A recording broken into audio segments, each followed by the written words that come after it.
अ very warm welcome dear students. आज हम लोग क्लास 11 के एचएससी के न्यूमेरिकल्स और एमसीक्यूज सॉल्व करेंगे from the chapter units and measurements. So let us start. The very first question, the very first MCQ is L1 M1 T-2 is the dimensional formula for. तो L length है, M मास है और T time है। हमको ये पता करना है कि ये किस क्वांटिटी का डायमेंशन है। So the very first thing is हम इन सबके यूनिट सब्सटीट्यूट करें। लेंथ का यूनिट मीटर, मास का यूनिट केजी और टाइम का यूनिट सेकेंड है। तो हम सब्सटीट्यूट कर देते हैं उनको। तो when we substitute the units, this is what you will get. M का पावर 1, केजी का पावर 1 और सेकेंड का पावर -2। इन टर्म्स को अब हम रीअरेंज कर लेते हैं। When we rearrange the terms, okay, this is what we can find. ये इस तरह से हो जाएगा, KG metre per second square. हम जानते हैं KG is the unit of mass and metre per second square is acceleration. तो ये हो जाएगा मास इंटू एक्सेलरेशन। और हम जानते हैं कि मास इंटू एक्सेलरेशन मतलब फोर्स। तो एक्चुअली ये फिजिकल क्वांटिटी फोर्स है। Okay, so force is the answer. Force is the answer. और आंसर आपको एग्जाम में एमसीक्यू के हमेशा ऐसे लिखने कि आपको ऑप्शन सी जैसे ऑप्शन भी लिखना है और करस्पॉन्डिंग जो क्वांटिटी है वो भी लिखना है, राइट। तो ऑप्शन नंबर प्लस आपको करस्पॉन्डिंग आंसर भी लिखना रहता है, तो ही आपको फुल मार्क्स मिलते हैं। So this is how you solve the first question. अब हम लोग सेकेंड क्वेश्चन की तरफ बढ़ते हैं। Second question, the error in the measurement of sides of a rectangle is 1%। अब अगर आप साइड्स की बात करो रेक्टेंगल में, तो लेंथ और ब्रेड्थ दोनों में एरर 1% दिया हुआ है। दैट मीन्स ये 1% एरर लेंथ में भी है और यही 1% एरर ब्रेड्थ में भी है। So you can say, and what is asked, the error in the measurement of area. We have to calculate the error in the measurement of area. So let's see. पहले मैं data लिख देता हूँ। Data कुछ इस तरह से है। परसेंटेज एरर इन लेंथ दिया हुआ है 1%, परसेंटेज एरर इन ब्रेड्थ दिया है 1% और परसेंटेज एरर इन एरिया पूछा हुआ है। हम सब जानते हैं area of a rectangle is length into breadth. Okay, और क्योंकि ये एक प्रोडक्ट है, रूल है एरर्स में। रूल क्या है कि if a physical quantity is a product, then the percentage errors will get added. Percentage errors will get added मतलब percentage error in area will be equal to percentage error in length plus percentage error in breadth. This is how you solve the problem. अब percentage error in length दिया हुआ है 1% और breadth में भी 1%, तो add करेंगे तो आंसर होगा 2%, right? So the answer is C. C is the correct answer. अब हम लोग नेक्स्ट MCQ तरफ बढ़ते हैं। Third MCQ, light year is the unit of. Light year किसका यूनिट है? टाइम का, मास का, डिस्टेंस का या ल्यूमिनोसिटी का? तो बहुत इजी है। Light year is the unit of distance. हम सब जानते हैं, हमने काफ़ी चाइल्डहुड डेज में ही पढ़ लिया होगा 10th 9th में, that light year is the unit of distance and it is equal to the distance covered by light in 1 year. एक साल में लाइट जितना डिस्टेंस कवर करेगा उसी को हम बोलते हैं लाइट ईयर। तो ये तो डायरेक्ट क्वेश्चन है। Light year is the unit of distance and उसका वैल्यू भी मैं आपको लिख के दे देता हूँ, 9.46। 1 light year is 9.46 into 10⁻15 metre, right. अब हम लोग फोर्थ क्वेश्चन की तरफ चलते हैं। अच्छा, ये लाइट ईयर का मैंने वैल्यू निकाला कैसे, मैं आपको भी बता देता हूँ। बहुत सिंपल है। हम जानते हैं स्पीड ऑफ लाइट 3 × 10⁸ है, multiplied by time. Time 1 year है, तो 1 ईयर मतलब 365 डेज या 365 इंटू 24 इंटू 60 इंटू 60। तो आप इस तरह से कर लेना, मल्टीप्लाई कर लेना स्पीड को और टाइम को, तो आपको 1 लाइट ईयर की वैल्यू आ जाएगी। Now let us move on to the next question. अच्छा, मैं आपको ये भी बता देता हूँ कि जहाँ जहाँ पे हमको कैलकुलेशन लॉग से करना है, मैंने वो कैलकुलेशन करके दिखाया हुआ है with the help of log. तो fourth numerical, dimensions of kinetic energy are same as that of. अब आपको मैं एक बात अच्छे से बता देता हूँ कि जो क्वांटिटीज़ के यूनिट सेम होंगे उनके डायमेंशंस भी सेम होंगे। जैसे काइनेटिक एनर्जी का यूनिट जूल्स है और वर्क का यूनिट भी जूल्स है, तो काइनेटिक एनर्जी और वर्क दोनों के डायमेंशन सेम होंगे। तो इस क्वेश्चन का डायरेक्ट आंसर है काइनेटिक एनर्जी का dimension is same as that of work, right, because both have the same unit. तो that is your answer. Question number 5 is which of the following is not a fundamental unit. तो अगर आपने पढ़ा हो theory तो आपको पता होना चाहिए कि there are only 7 fundamental units. हाँ, आप किलोग्राम को ग्राम लिख सकते हो, आप मीटर को सेंटीमीटर लिख सकते हो CGS यूनिट में। हाँ, ये मैंने जो वैल्यूज़ लिखे हैं ये SI सिस्टम में लिखे हैं, बट फंडामेंटल यूनिट्स इतने ही हैं। वैसे ही आप केल्विन को सेल्सियस लिख सकते हो, फ़ारेनहाइट लिख सकते हो, बट ये सारे फंडामेंटल यूनिट्स है। तो अगर आप इस टेबल को देखें तो आपको पता चलेगा कि इस टेबल में वोल्ट नहीं है, volt is not a fundamental unit, तो answer should be volt, right. Next question, star A is farther than star B, मतलब स्टार ए स्टार बी से बहुत ज़्यादा दूर है, okay. Which star will have a large parallax angle, तो देख लेते हैं कौन से स्टार का पैरेलैक्स एंगल ज़्यादा होगा। A parallax angle is that angle which we will subtend when we see the star from two different places. मतलब मैं आपको डायग्रामेटिकली समझाता हूँ। लेट अस से हम लोग 2 पॉइंट पे खड़े हैं, E1 which is location 1, E2 which is location 2। अब इन दो अलग अलग लोकेशन से हम खड़े होंगे तो बी हमको अलग अलग जगह पे दिखाई देगा, राइट। तो वो जो एंगल सबटेंड करेगा that is angle E1 B E2, उसको हम बोलते हैं पैरेलैक्स एंगल। अगर स्टार ए स्टार बी से दूर है तो सिचुएशन कुछ ऐसे दिखाया जा सकते हैं, right. So you can see that कि ए बी से दूर है तो definitely from the diagram only you will come to know the, diagram देख के ही कोई भी अंदाज़ा लगा सकते हैं कि E1 A E2 E1 B E2 से छोटा होगा। इन अदर वर्ड स्टार जितना दूर होगा उसका पैरेलैक्स एंगल उतना छोटा होगा। So the answer should B angle E1 A E2 is less than angle E1 B E2. So which star will have a large parallax angle? Of course B का parallax angle ज़्यादा होगा, right? तो B का parallax angle ज़्यादा होगा, ये आपको याद रखना है। Now we'll move on to the next question. What are the dimensions of the quantity L root Lg, L being the length and G the acceleration due to gravity? तो हमको L root Lg का dimension निकालना है। यहाँ पे आपको याद रखना पड़ेगा कि L लेंथ है और G है acceleration due to gravity, ultimately acceleration है। तो स्टार्ट करते हैं।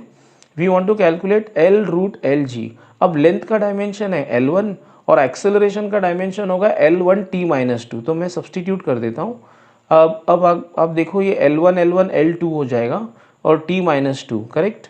तो लेट मी राइट दैट, और रूट को मैं लिख सकता हूँ raise to half. The root can be always written as raise to half.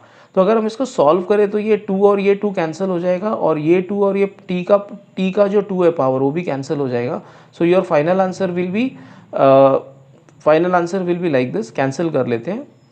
तो L1 t-1, finally it is L2 t-1, right, that is the answer.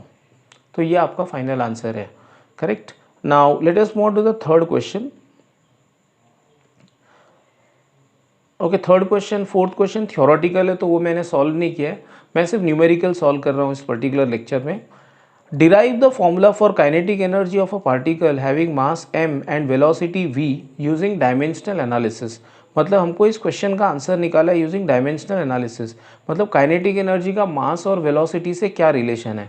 वैसे तो हम सब जानते हैं कि kinetic energy is equal to half mv², but आपको वो प्रूफ करना होगा। तो सबसे पहले कभी भी ऐसे कोई सम आए तो हम लिखते हैं कि kinetic energy depends upon mass and velocity. तो kinetic energy is proportional to mass and velocity, और मास और वेलोसिटी को पावर दे देते हैं x और y। हम ऐसा मान लेंगे कि हम नहीं जानते कि kinetic energy is directly proportional to m या m² या m³, हम जानते नहीं है पावर, तो हम पावर को x और y नाम दे देंगे, right. So let us remove the proportionality sign, and in order to remove the proportionality sign we must multiply the right hand side को हमको एक कांस्टेंट से मल्टीप्लाई करना पड़ेगा। तो लेट मी डू दैट। अब ये जो k कांस्टेंट k है इसके कोई डायमेंशन नहीं होते, या k is a dimensionless constant. अब बीच में इक्वल टू साइन है तो इसका मतलब होगा कि dimension on the left hand side should be equal to dimension on the right hand side. मतलब लेफ्ट हैंड में मैं काइनेटिक एनर्जी की डायमेंशन सब्सटीट्यूट करूंगा और राइट हैंड साइड में m और v की डायमेंशन सब्सटीट्यूट करूंगा। तो देखते हैं सब्सटीट्यूट करने पे क्या आंसर आता है। So let me substitute the dimensions. तो ये मैंने पहले काइनेटिक एनर्जी की डायमेंशन लिख रखी है। Kinetic energy same as work, dimension wise same as work, और मास की m1 और वेलोसिटी की L1 t-1। तो if we substitute all this things, अगर ये सारे के सारे चीज़ हमने सब्सटीट्यूट कर दिए तो कुछ इस तरह से आंसर आएगा, right. This is what you will get. m1 raised to x is m1 into x, तो mx हो जाएगा और mx हो जाएगा। L1 raised to y is ly, t-1 raised to y is t-y। तो मैं इसको सॉल्व करके लिख देता हूँ। This is what I will get. मैंने फॉर्मूला यूज़ किया x raised to m the whole raised to n is x raised to mn। अब हम लोग पावर्स को इक्वेट कर लेते हैं। अगर पावर्स को इक्वेट करेंगे तो लेफ्ट में m का पावर 1 है और राइट में m का पावर x है, तो x will be equal to 1। Similarly left में l का पावर 2 है और राइट में l का पावर y है, तो y इज इक्वल टू 2। तो इक्वेट कर लेंगे पावर्स को, तो x 1 हो जाएगा, y 2। अब इसको इक्वेशन नंबर 1 में सब्सटीट्यूट कर देंगे। इक्वेशन नंबर 1 में सब्सटीट्यूट करेंगे तो kinetic energy will be equal to kmv², right. अब ये k का वैल्यू तो हम नहीं निकाल सकते because k can be found only by experiments, because k की कोई डायमेंशन नहीं होती, तो उसका डायमेंशनल एनालिसिस में कोई रोल ही नहीं है, उसका कोई पिक्चर में नाम ही नहीं आएगा, राइट। तो k can be found only by doing experiments, और हम जानते हैं कि k की वैल्यू हाफ होती है क्योंकि हम चाइल्डहुड डेज से पढ़ते आ रहे काइनेटिक एनर्जी का फॉर्मूला है half mv²। Now let us move on to the next question, that is question number numerical examples में question number 1। The masses of two bodies are measured to be 15.7 plus or minus 0.2 and 27.3 plus or minus 0.3 kg। तो आपको याद रखना है ये जो first वाला value है ये मास है, और ये प्लस और माइनस के आगे जो लिखा है वो एरर है, एब्सोल्यूट एरर है। सिमिलरली ये दूसरे वाले मास की वैल्यू है और ये उसमें एब्सोल्यूट एरर है। What is the total mass of the two and the error in it. देखो मैं आपको डेटा लिख देता हूँ यहाँ पे, करेक्ट। ये दोनों मास है 15.7 और 27.3, ये तो डायरेक्टली ऐड हो जाएंगे, नो प्रॉब्लम अबाउट दैट। लेकिन errors, absolute errors, whenever two numbers with errors are added, the absolute errors will also get added.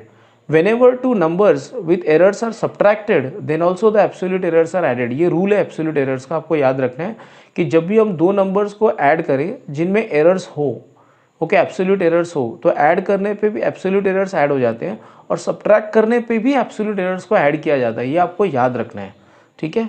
तो खैर ये तो एडिशन वाला सम था, तो एब्सोल्यूट एरर्स ऐड हो जाएंगे। Whenever physical quantities with errors are added their absolute errors get added.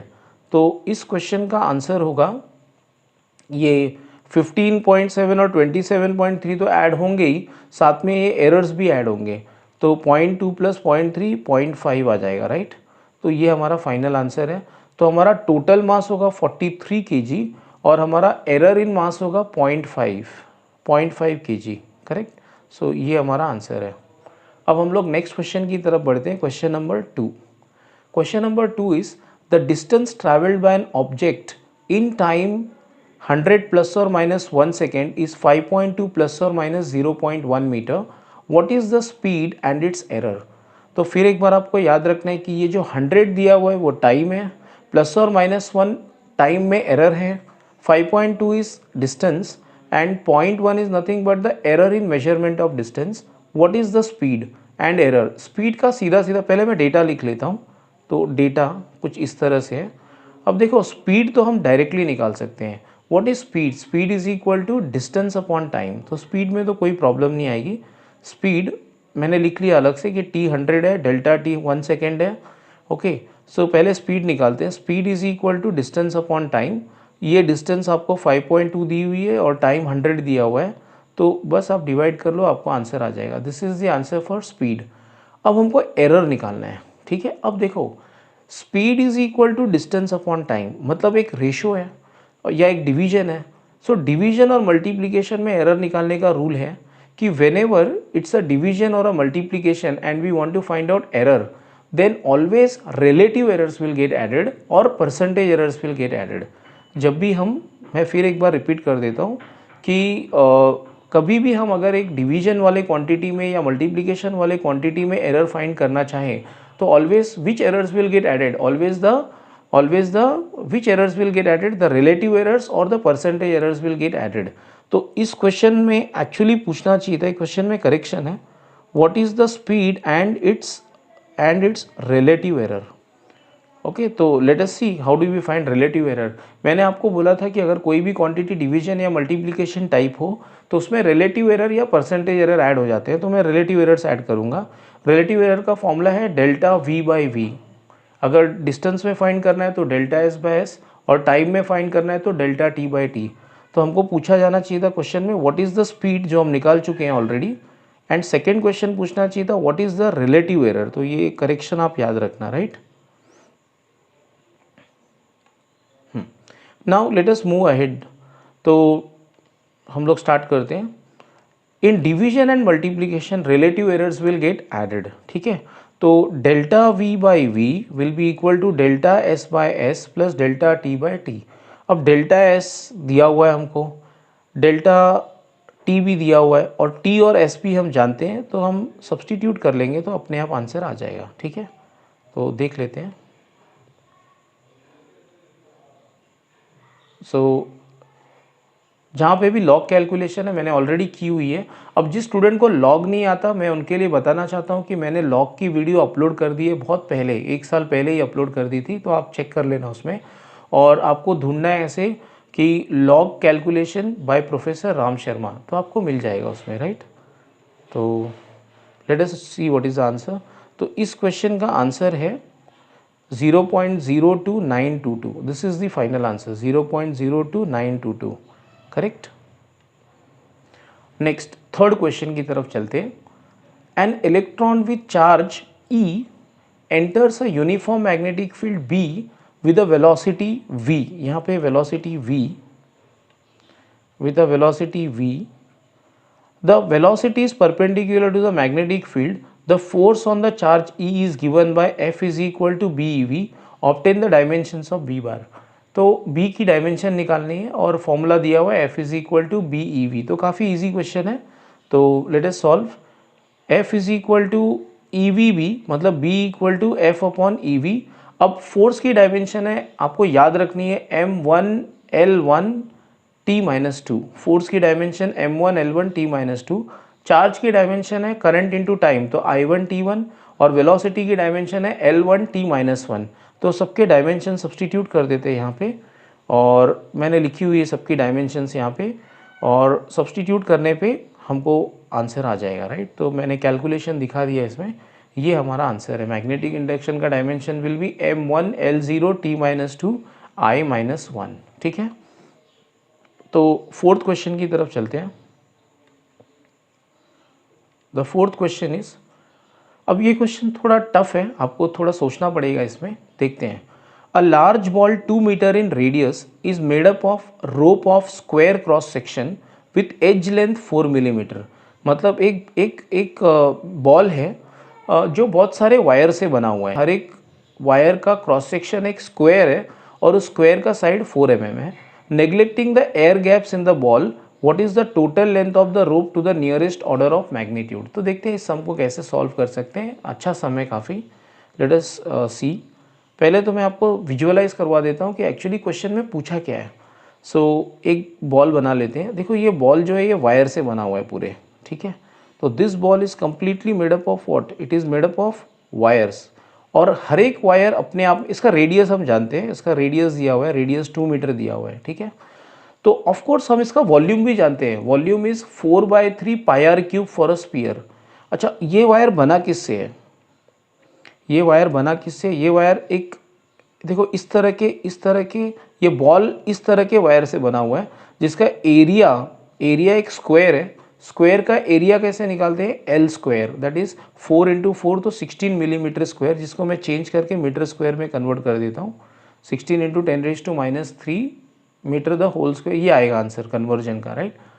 अब हो क्या रहा है, देखो ऐसा बहुत लंबा वायर होगा, जिसको हम, बहुत लंबा वायर होगा, काफ़ी लंबा वायर होगा, उसको हम लोग मोड़ के टेढ़ा बेढ़ा करके ये बॉल बना रहे हैं। लेकिन मैं ये बोल सकता हूँ कि volume of the wire should be equal to volume of the ball, volume of the wire should be equal to volume of the ball. तो if you think like that, volume of the wire, देखो ये wire का volume क्या होगा, area of cross section into length. जैसे cylinder का होता है πr²L, एरिया इंटू लेंथ, वैसे इसका भी एरिया इंटू लेंथ होगा, लेकिन ये सिलेंडर नहीं है, इसलिए πr² के जगह पे हमको L² लिखना पड़ेगा, राइट।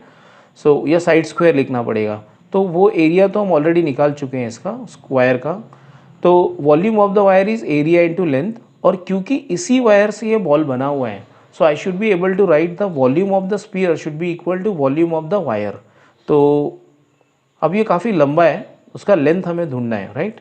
तो हम निकाल सकते हैं आंसर। तो अगर मैं सॉल्व करूं, volume of the ball equal to volume of the wire, volume of the ball is 4/3 πr³ and volume of the wire is area into length. तो अगर मैं इसको सॉल्व करूं सब्सटीट्यूट करके, तो अब शायद सब्सटीट्यूट कर देते हैं, तो the answer should be 2.096 into 10⁶ metre.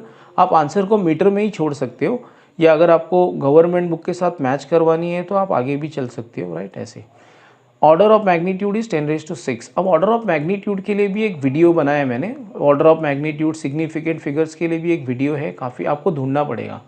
Okay, order of magnitude by professor Ram Sharma, तो मिल जाएगा शायद, राइट। ओके, सो ये आंसर है आपका 10⁶ मीटर। ऑर्डर ऑफ मैग्नीट्यूड क्या होता है कि आपको किसी भी नंबर को पहले इस तरह से एक्सप्रेस करना है। मैं लिख देता हूँ यहाँ पे, आपको कोई भी नंबर का ऑर्डर ऑफ मैग्नीट्यूड निकालना है तो पहले उसको इस तरह से लिखना पड़ेगा, a इंटू 10 पावर b, जहाँ पे a should lie between 0.5 and 5 inclusive of 0.5। आपको नंबर को a into 10 power b format में लिखना पड़ेगा, जहाँ पे a should lie between 0.5 and 5 inclusive of 0.5। Then order of magnitude is 10 power b। तो अगर आप इस नंबर को देखो तो ये ऑलरेडी उसी फॉर्मेट में a into 10 power b, okay, जहाँ पे a ये देखो ये 0.5 और 5 के बीच में है, तो order of magnitude is directly 10⁶ metre, correct. Fifth question, nuclear radius has a dependence on the mass number as r is equal to, ये फॉर्मूला दिया है हमको, for a nucleus of mass number a equal to 125 obtain the order of magnitude of r expressed in metre. तो हमको r की order of magnitude निकालनी है, तो काफ़ी ईजी सम है। पहले मैं डेटा लिख देता हूँ, ओके। अब इस a को मैं यहाँ पे सब्सटीट्यूट करूँगा। आपको शायद मालूम होगा कि 125 मतलब 5 क्यूब होता है, 5 क्यूब रेज टू 1/3 इज 5, है ना। 5 क्यूब रेज टू 1/3 इज 5, तो 5 इंटू 1.3 6.5, तो ये हमारा रेडियस का आंसर आ गया। और ये उस फॉर्मेट में नहीं है, a इंटू 10 पावर b में a 0.5 और 5 के बीच में होना चाहिए, और ये 5 से ज़्यादा है, right. So your answer is not in that format. तो आपको क्या करना पड़ेगा, इस 6.5 को पहले a और 0.5 और 5 के बीच में लाना पड़ेगा, राइट। तो आपको इसको इस तरह से लिखना पड़ेगा, 0.65 इंटू 10 पावर -15 मीटर। अब ये a into 10 power b format में आ गया, जहाँ पे a का वैल्यू 0.5 और 5 के बीच में है, राइट। तो आपका order of magnitude straight away होगा 10 power -15 metre. So order of magnitude is 10 power -15 metre, याद रखना। That's for all for this lecture. Thanks for watching the video. Do subscribe the channel and share video with your friends if you like the video.